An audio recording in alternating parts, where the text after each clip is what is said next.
Hello, Scenic Witch here. I'm redoing a video that I did earlier on some of my other tarot decks. That video didn't turn out so well, so I thought that I would pick a different location, and what better place than a cemetery. Woohoo! At least you don't have to look at a dirty room and a dirty mattress. Plus, I'm in good company. I'm with my grandparents. These are my grandparents, Raymond and Juliana Bauer. You may remember seeing them in one of my previous videos honoring the ancestors. Even left them a small offering of taffy. They actually liked taffy when they were alive, so I figured that since I had some handy, I would leave some for them. And here I am at one of the benches here, and I got some of my decks out that I wanted to review. And I even have a list here that I'm going to go by, so at least this video will be a little bit coherent and sorry, brain fart. I'll be able to make a more coherent video. And the reason I say that is because I looked over my previous videos and damn. Anyway, so we're going to start off with the first deck, and this is the Tarot of the Vampires, and this was created by Ian Daniels. He not only did the illustrations for the deck, he also wrote the companion book that goes along with this deck. And it's a very well written book, I would say. It's very, very, very well written. The card size, since I'm not good with numbers, I'm just going to show you the size of the deck in relation to my extremely large man hands, but I think anyone with average size hands could handle this deck pretty good. The finish is matte. It's not very glossy, and you know, the cardstock's kind of thin. It's kind of flexible, but it shuffles really well. I'm sorry I can't show you. I have to actually hold this in order to keep it on the deck. But the artwork is just beautiful. It's absolutely stunning. It's very detailed and very, very, very, very colorful. Like the Fortune, isn't that gorgeous? A lot of the paintings here are just almost completely photorealistic. This happens to be my favorite card in the deck, and it usually is for the most part in any deck, and that is the High Priestess. Look at that. You can even see the detailing on her dress. Isn't that amazing?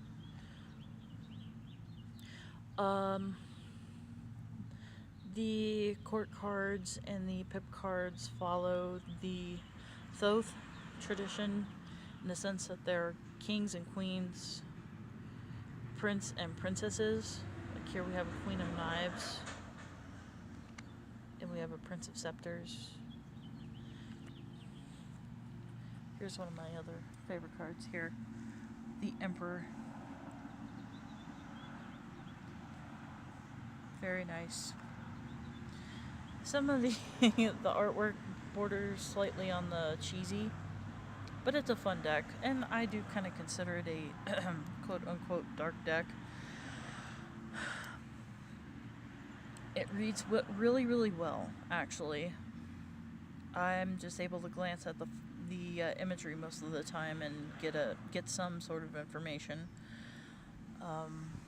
I like to say that it reads a lot like an oracle deck.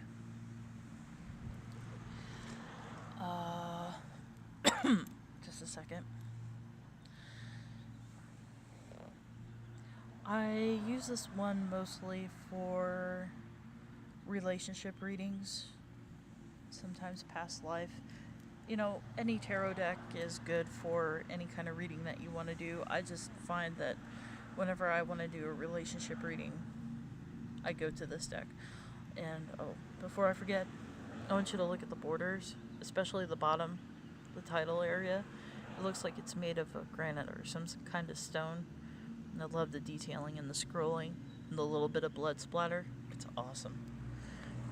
And much does this run for? I think I got it for $25. But yeah, definitely a nice deck. It's worth picking up. Alright. Sorry about the shakiness here. Next, we are going to do the Deviant Moon. And this deck was created by Patrick Valenza.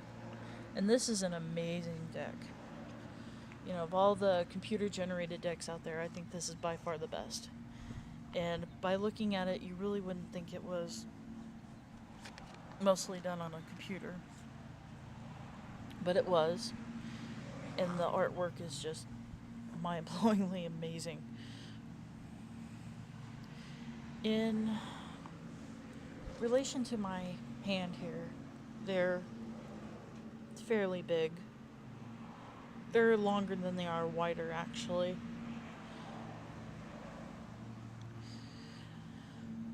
Let's see. The backs are completely reversible, unlike the Tarot of the Vampires, which is not totally reversible. If you look at the dip of the flower, you can kind of tell that it's not really all that reversible, but this one is, so kind of hard to tell which way.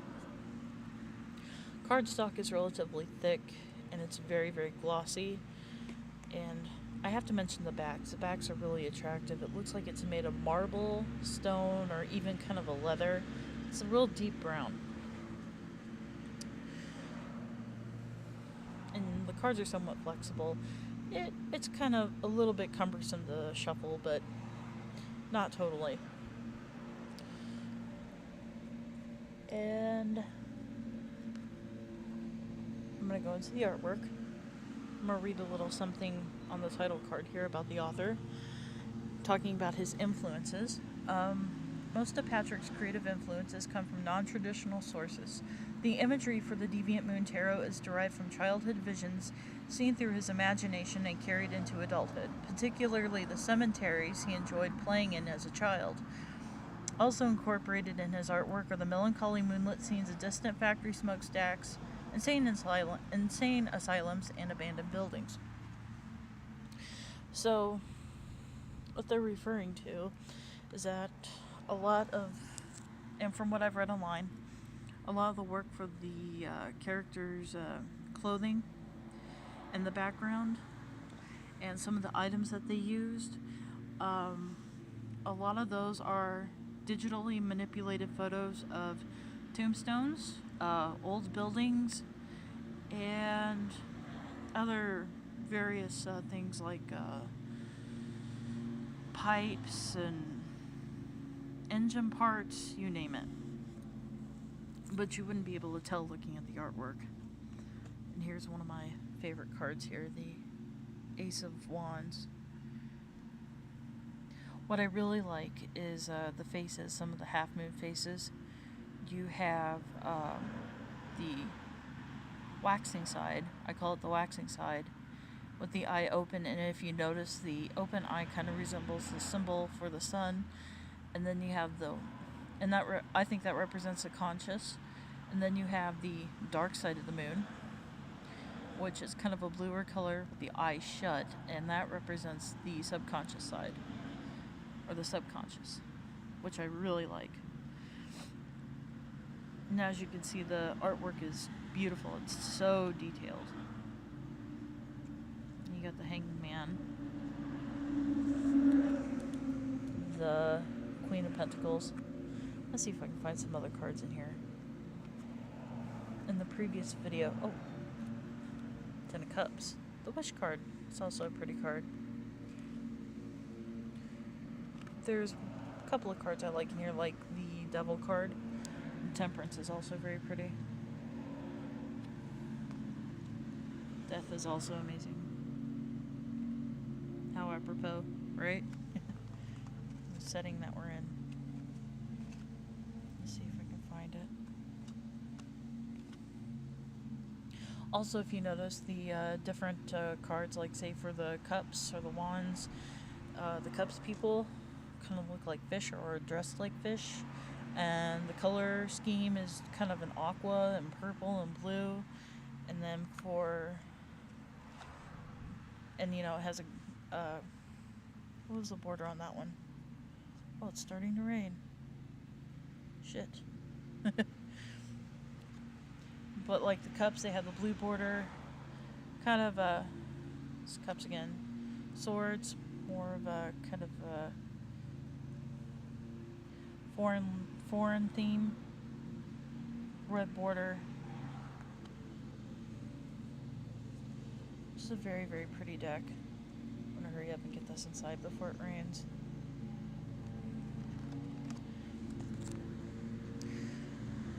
This reads really well. A lot of people say this reads like the Thoth deck, which it kind of has the same. It has kind of the same attitude as the Thoth deck. It's very in your face and blunt, and that's how the deck reads.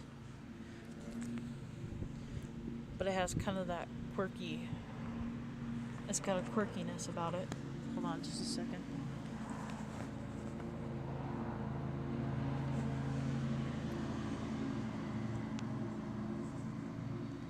Gonna have to stare at the. I'll have you stare at the cloth for a minute.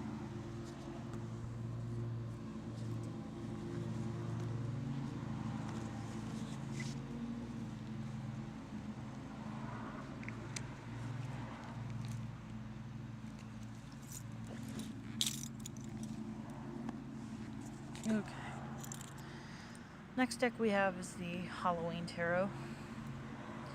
And it was the Little White Book, and the companion book that goes along with this is written by Karen Lee, and the artwork is by Kipling West. And these are about the size of a regular tarot card deck. So in relation to my hand, they're probably about the same size as the sorry. They're about the same size as the Tarot of the Vampires, which you can see right here in relation to my hand. They're also very flexible cards. They're a matte finish. The theme of the cards, they're kind of a black and orange. Very flexible, and they're also fairly easy to shuffle. Very, very easy to shuffle. Also, the artwork is really quirky and fun, and say if you have a young person in your house that wants to learn tarot, this might be a good deck to get them. It's pretty easy to read. The images are pretty recognizable for the most part. Very quirky, very fun, very innocent in a sense. And as you can see, the themes, like the ghosts, which are the stand-in for the cups, they're kind of a greenish, glowy color. Got the imps that are red, and you got the pumpkins standing in for pentacles, bats for swords. So yeah, the pips. Bats are swords, pentacles are pumpkins, cups are ghosts, and bats, swords, pumpkins, pentacles, ghosts, cups, bats, swords. Yeah. So bats, swords, pumpkins, and ghosts. A lot of the artist's inspiration comes not only from traditional Halloween lore, but from old horror movies and some popular characters from Germany called the Vegetable People. I can probably find some real quick. Here's a good example of the Vegetable People. And those are popular in Germany during Halloween, and she kind of incorporated that. It's not a completely serious deck. I think it could probably, if you wanted to do serious readings with it, you could. But for the most part, it's a very lighthearted deck. Not only that, it's very easy to read with this particular deck. And it was the first deck that I bought that I had no problem reading, actually. I was able to get it out of the box and read it instantly. I think it's because of the imagery. You know, it's very familiar.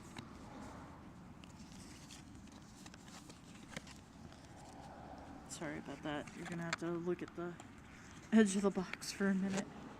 Let's try to put these cards away. No, I think it might work now. I have to go quick because it's trying to rain. Ugh. There we go. Hopefully it doesn't just keep sprinkling and doesn't completely go nuts. Okay, got that one out of the way.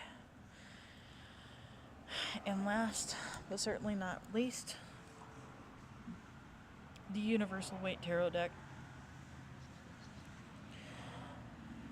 And this is this was done by Mary Hanson Roberts. She basically kind of retraced and recolored in the Rider-Waite.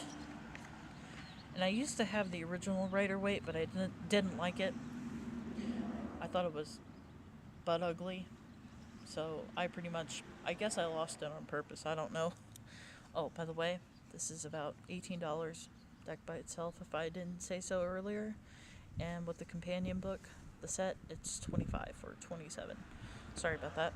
Anyway, back to the Universal Weight.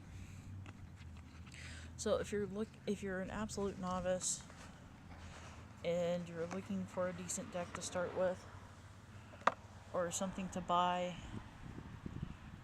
along with a deck that you do like, then I would definitely suggest the Universal Weight, as the images are far more attractive than the original Rider-Waite. Well, in my opinion.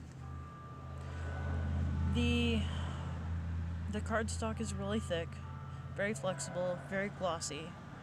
And here's some original artwork from her deck. I think it's called the Robinwood?